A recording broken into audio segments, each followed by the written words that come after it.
Bismillahirrahmanirrahim. Assalamualaikum warahmatullahi wabarakatuh. Berjumpa lagi di mata pelajaran Cisco, di mana pada kesempatan hari ini akan saya gunakan untuk membahas soal PTS yang sudah kita kerjakan kemarin ya. Kita langsung aja untuk membahasnya.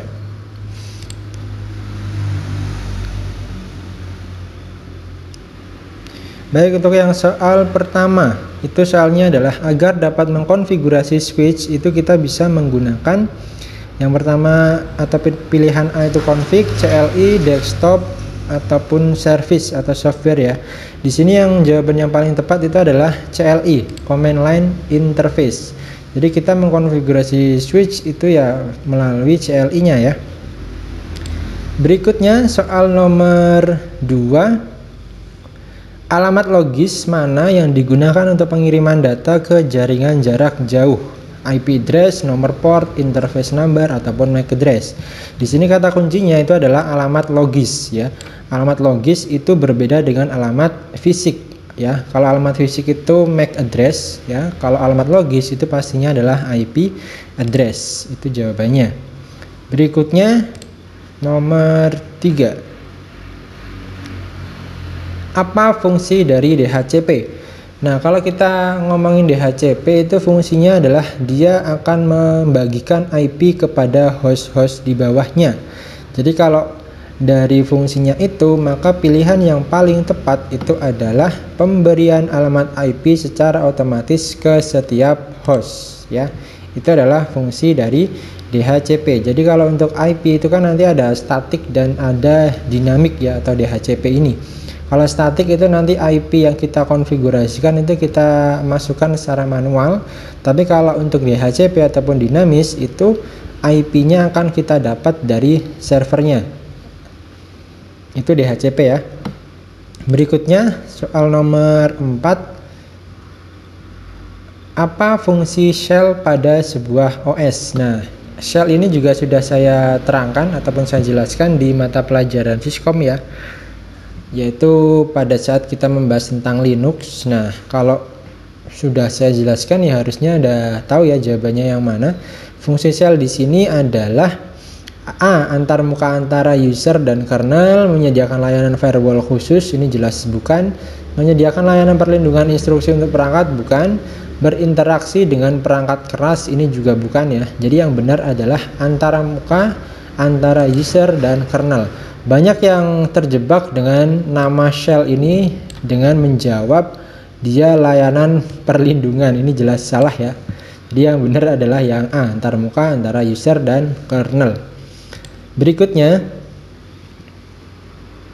nomor 5. Apa itu internet? Nah, gampang banget ya.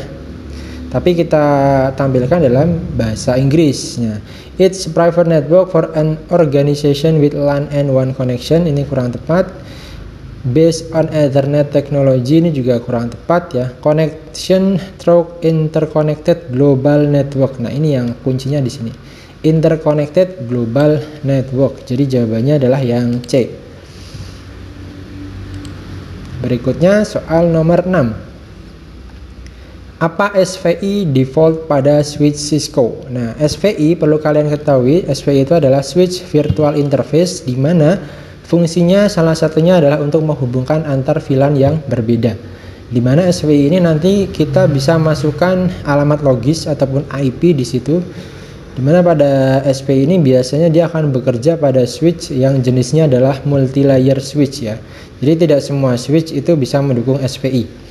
Nah, untuk SVI itu biasanya ataupun defaultnya itu adalah VLAN 1 ya. Jadi jawabannya adalah VLAN 1, VLAN 99, 999 ataupun VLAN 100 ini bukan ya. Default dari SVI itu adalah VLAN 1. Berikutnya soal nomor 7. Apa tujuan protokol dalam komunikasi data?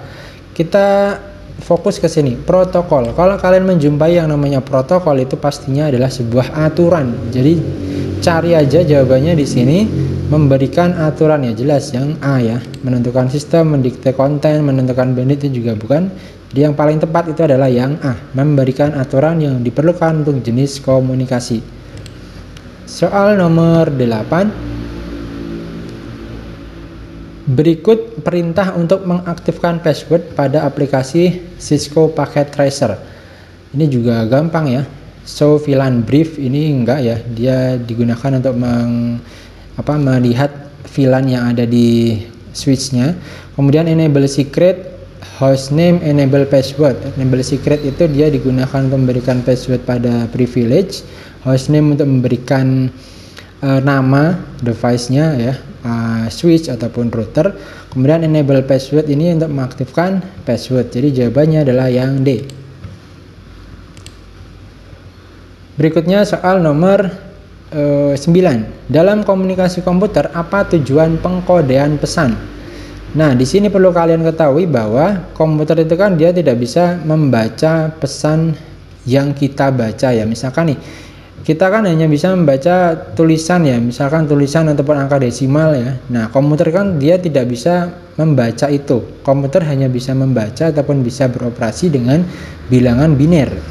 Nah, makanya pesan ataupun data yang diterima oleh komputer itu harus dikodekan agar bisa dibaca ataupun bisa dioperasikan oleh si komputer.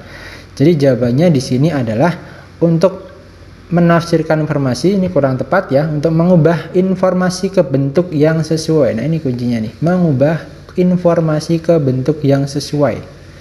Jadi jawabannya adalah yang B. Memecah pesan bukan, menegosiasikan waktu itu juga bukan. Jawabannya yang B ya. Berikutnya nomor 10. Di antara jenis akses ke router Cisco itu adalah user access, privilege access, dan global configuration mode. Jenis akses yang mana yang akan diamankan apabila kita menambahkan perintah enable secret? Nah, tadi sudah saya sampaikan sebelumnya di soal nomor 8 kalau nggak salah. Enable secret itu digunakan untuk mengamankan ataupun memberikan password pada privilege access ya.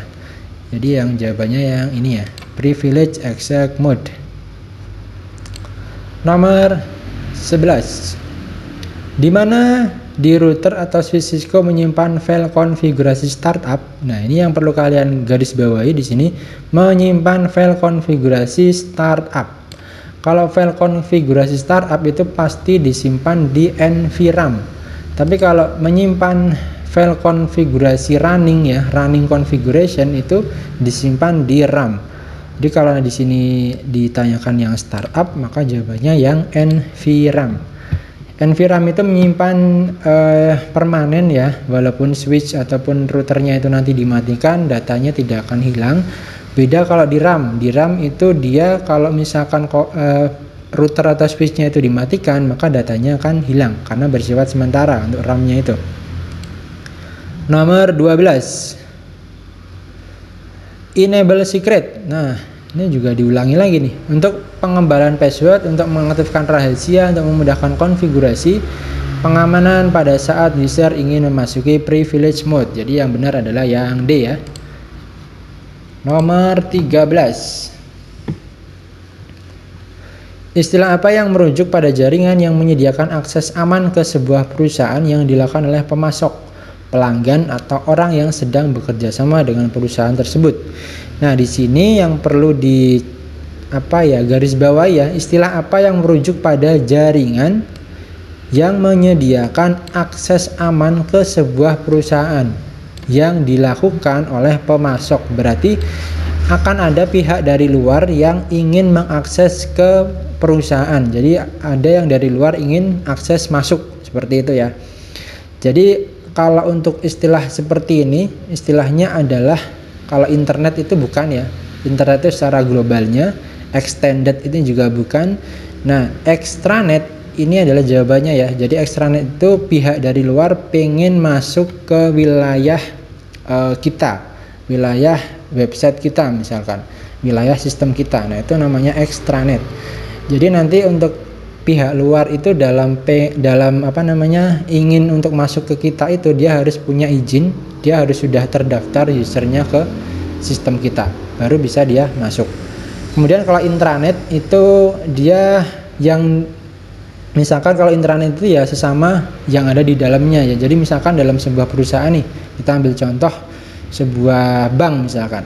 Nah, nanti untuk intranet itu aksesnya hanya bisa dilakukan oleh karyawan banknya itu sendiri. Jadi karyawan dari bank lain itu tidak akan bisa mengakses. Itu untuk intranet. Nah, dalam hal kasus di soal ini jawaban yang paling tepat itu adalah extranet. Soal nomor 14. Jaringan komputer dengan ruang lingkup kecil terdiri dari 2 komputer atau lebih yang saling terhubung adalah, jelas ya, yang local area network. Lingkup kecil terdiri dari 2 komputer atau lebih yang saling terhubung. Berikutnya, soal nomor 15, jaringan komputer yang bertujuan supaya seluruh program, peralatan, dan khususnya data dapat digunakan oleh setiap orang yang terhubung dengan jaringan tersebut. Ini juga sudah sangat jelas kuncinya ya. Jadi beberapa aplikasi ataupun peralatan itu bisa digunakan oleh setiap orang. Misalkan ada satu printer itu bisa digunakan oleh banyak orang dalam sebuah ruangan misalkan. Nah, itu namanya adalah jaringan. Apakah communication person to person? Ini tidak ya. Saving money? Enggak. High reliability? Enggak. Jadi yang benar adalah resource sharing. Berarti berbagi sumber ya. Berbagi ya tadi peralatan, aplikasi ataupun data ya. Jawabannya adalah yang D. Soal nomor 16.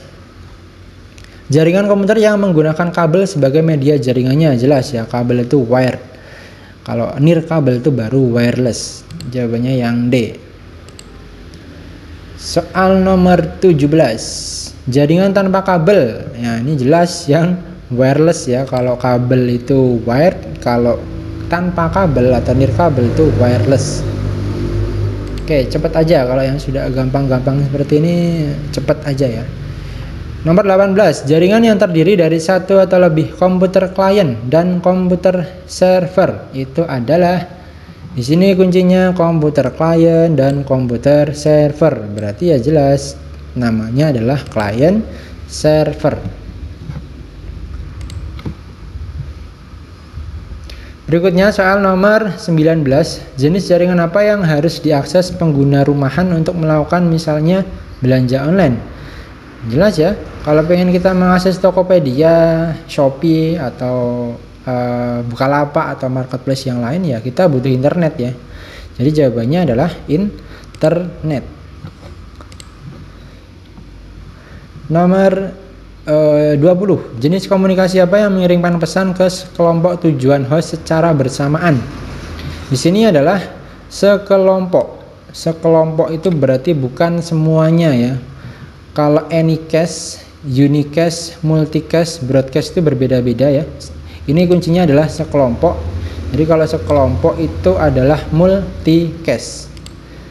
Jadi bukan broadcast ya. Kalau broadcast itu ke semuanya. Kalau unicast itu ke satu tujuan, 1 ke 1 ya. Kalau multicast 1 ke banyak, kalau broadcast itu 1 ke banyak ataupun 1 ke semuanya. Soal nomor 21, jenis komunikasi yang akan mengirimkan pesan ke semua perangkat. Nah, ini semua. Kalau yang sebelumnya kan ke sekelompok ya. Kalau ini ke semua ya berarti broadcast.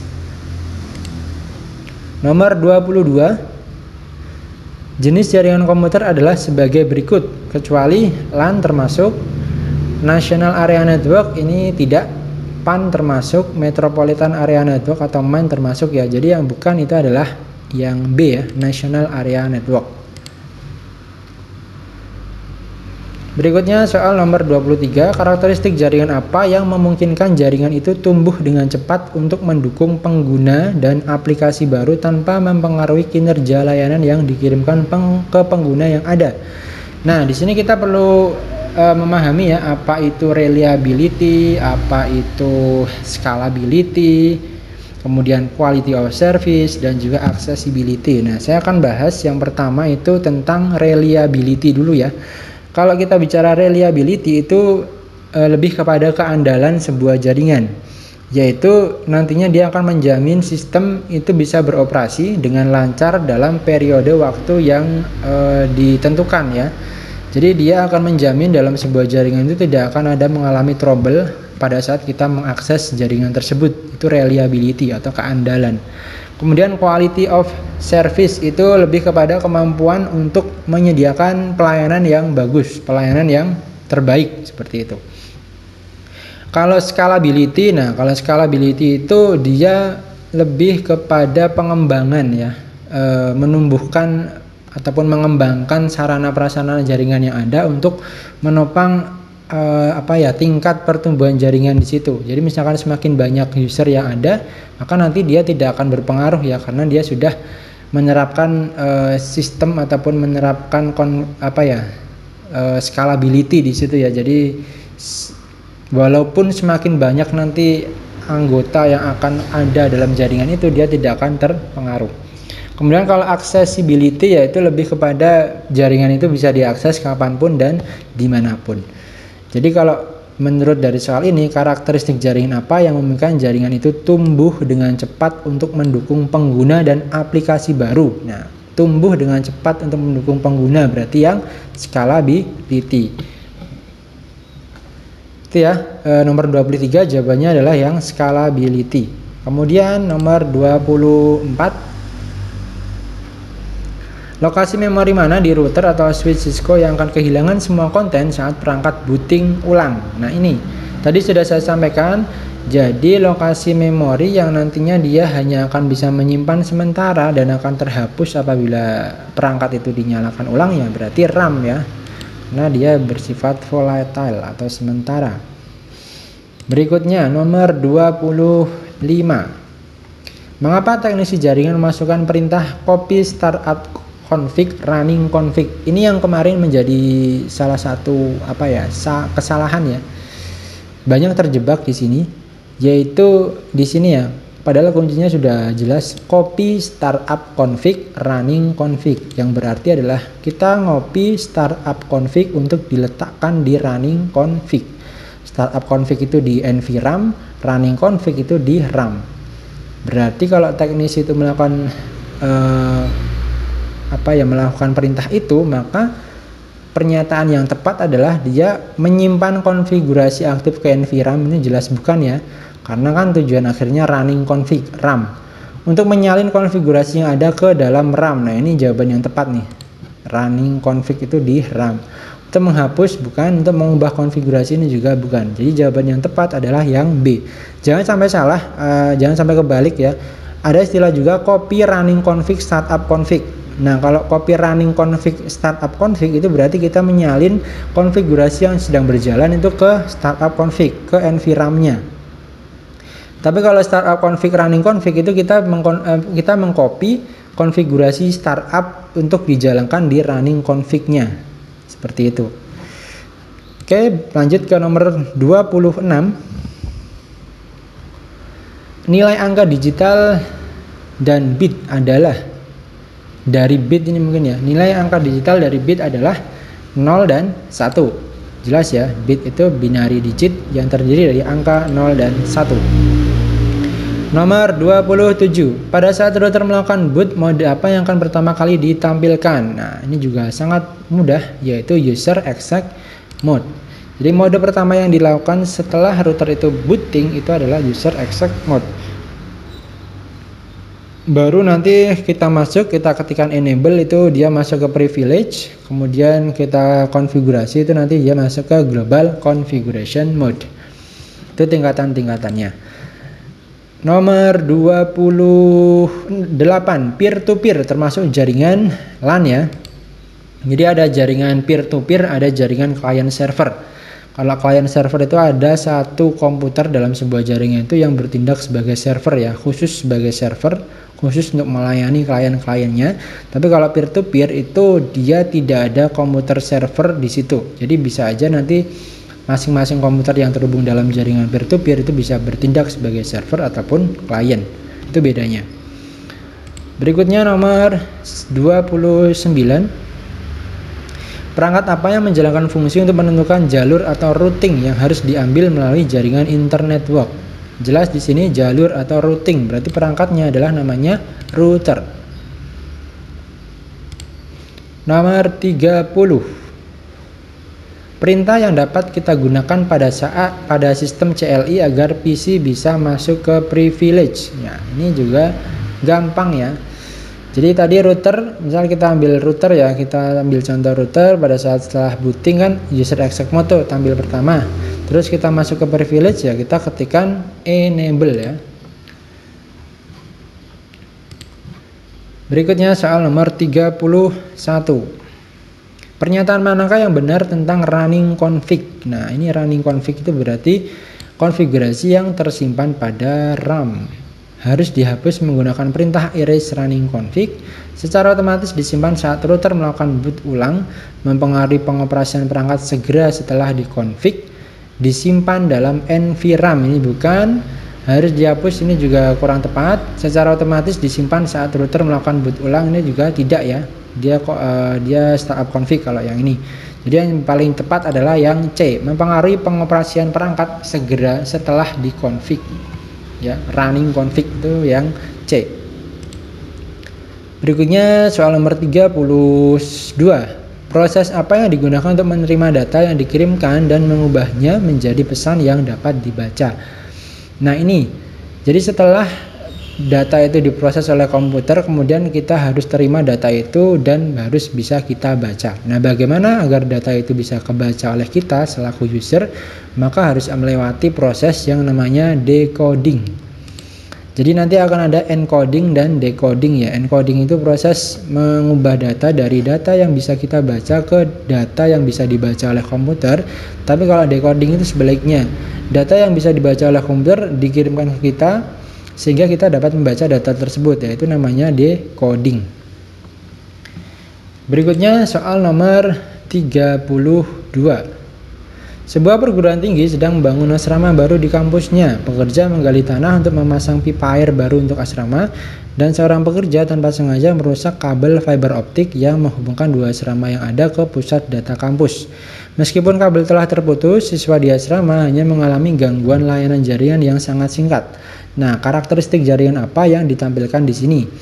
Jadi di sini adalah kasusnya ada salah satu pekerja yang tidak sengaja memotong ataupun merusak kabel fiber optik yang mana dia menghubungkan dua asrama ya. Tapi walaupun kondisinya seperti itu, siswa di asrama itu hanya mengalami gangguan layanan jaringan yang sangat singkat. Artinya gangguan dari kerusakan itu tidak terlalu berdampak parah gitu ya. Nah, karakteristik jaringan apa yang ditampilkan di sini? Nah, kalau di sini itu jawabannya adalah yang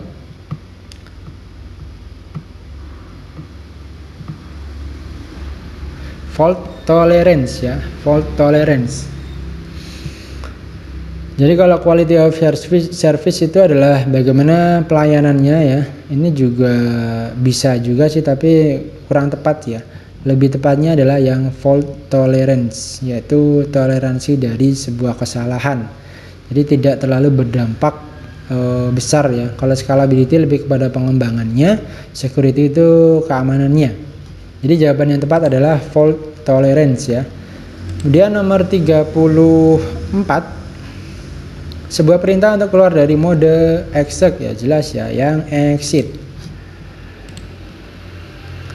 Berikutnya 35, sebuah perusahaan besar telah memodifikasi jaringannya untuk memungkinkan pengguna mengakses sumber daya jaringan dari laptop dan ponsel pintar pribadi mereka. Tren atau model jaringan apa yang digambarkan ini? Ya, di sini memungkinkan pengguna mengakses sumber daya jaringan dari laptop dan ponsel pintar pribadi. Jadi yang benar adalah cloud computing itu bukan, video conference itu juga bukan, bring your own device. Nah, ini yang jawabannya ya. Bawa device-nya sendiri-sendiri ya. Itu bring your own device ya. Jadi jawabannya yang C. Nomor 36, sebuah sistem komunikasi global yang menghubungkan komputer dan jaringan komputer ke seluruh dunia. Jelas ini adalah internet, pengertian dari internet. Nomor 37, sekumpulan komputer yang saling terhubung satu dengan yang lainnya adalah sekumpulan komputer, berarti ya jaringan komputer. Perangkat keras, perangkat lunak, jaringan lokal, tidak ya. Jawabannya yang tepat adalah yang D, cukup mudah. Berikutnya nomor 38, selama pemeriksaan rutin, seorang teknisi menemukan bahwa perangkat lunak yang diinstal di komputer secara diam-diam mengumpulkan data tentang situs web yang dikunjunginya. Nah, ini ada kasus seperti itu ya. Kemudian jenis ancaman apa? Ditanyakan di sini jenis ancaman apa yang sedang terjadi pada komputer tersebut. Nah, di sini ada pilihan jawaban identity theft, zero day attack, DOS attack, dan spyware. Ini akan saya jelasin satu-satu. Yang pertama itu identity theft ya. Identity theft itu berarti dia adalah pencurian identitas. Jadi dalam sebuah sistem keamanan jaringan perlu kita pertimbangkan ya keamanan tentang identitas pengguna. Jadi identity theft ini merupakan sebuah ancaman dalam sistem jaringan komputer yang mana dia akan mencuri identitas dari user yang ada pada jaringan tersebut. Kemudian kalau zero day attack itu lebih pada metode penyerangan ataupun dia lebih mengeksploitasi kerentanan yang tidak diketahui sebelumnya. Jadi dia lebih mencari-cari nih kira-kira apa sih bagian mana sih yang mungkin masih rentan, dan di situ dia akan menyerangnya di situ biasanya kalau zero day attack. Kemudian ada juga DOS attack. Kalau DOS attack itu biasanya dia akan membanjiri ataupun dia akan memenuhi trafficnya dengan lalu lintas palsu ya ke server ataupun ke alamat IP yang ditargetkan. Tujuannya adalah untuk melumpuhkan jaringan itu ya. Jadi kan kalau misalkan trafficnya ke situ ataupun traffic ke tujuan atau ke IP-nya itu terlalu tinggi, maka nanti sistem itu akan kelebihan beban dan ujung-ujungnya akan rusak. Nah, kalau DOS attack itu ancamannya ke seperti itu ya. Jadi dia akan membanjiri lalu lintas data ke sebuah web ataupun ke IP address itu dengan lalu lintas yang direkayasa ya, yang palsu. Dengan tujuan untuk membanjiri ataupun dengan tujuan untuk memenuhi kapasitas dari jaringan itu sehingga dia akan lumpuh dan akhirnya rusak. Nah, itu DOS attack. Kemudian kalau spyware itu gampangnya adalah mata-mata ya. Nah, mata-mata. Jadi nanti akan ada sebuah software yang diinstal di situ, kemudian digunakan untuk memantau apa sih yang dilakukan oleh user di jaringan tersebut. Jadi spyware itu adalah mata-mata.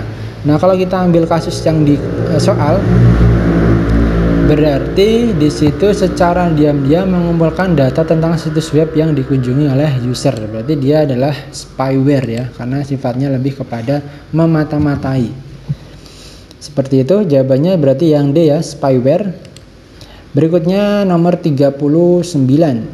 Untuk memberikan nama pada switch menggunakan fungsi hostname ya. Ini untuk memberikan password, hostname untuk memberikan nama, konfigur terminal untuk kita bisa masuk ke global konfigurasi terminalnya.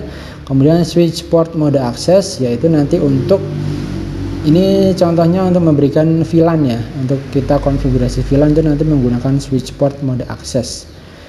Berikutnya nomor 40, nomor terakhir ataupun soal terakhir, untuk mengecek PC 1 dan 2 terhubung atau tidak biasanya menggunakan jelas ya yang ping.